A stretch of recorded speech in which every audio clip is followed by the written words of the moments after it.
Creating an index with FrameMaker 11 is quite simple. In many aspects, you actually have more control than you do over Microsoft Word, but we're going to show you how to do something powerful but simple. In this case, I've got a track of text that talks about Arizona that starts on the second page and it ends on the third page. So what I'd like to do is to actually have two index markers that would give me a range of pages that talks about one topic. Now I've created a page to illustrate this for you.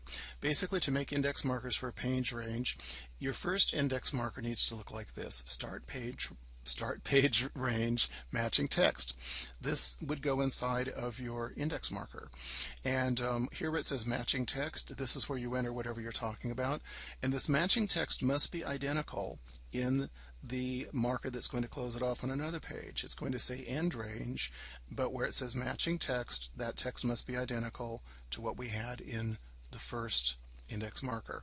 This will be clear to you as I go ahead and insert this in an actual document. So I've gone here to where our text starts talking about Arizona, and I'd like to actually insert one of these markers. So I'm going to go ahead and put in angle bracket, $, start range. Let's move this down. Start range.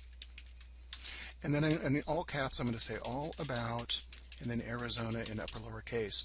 Now, before I hit new marker to save this entry, here's a little tip. Make a copy of it. Select it and go Control-C, so you've copied that text, then say new marker.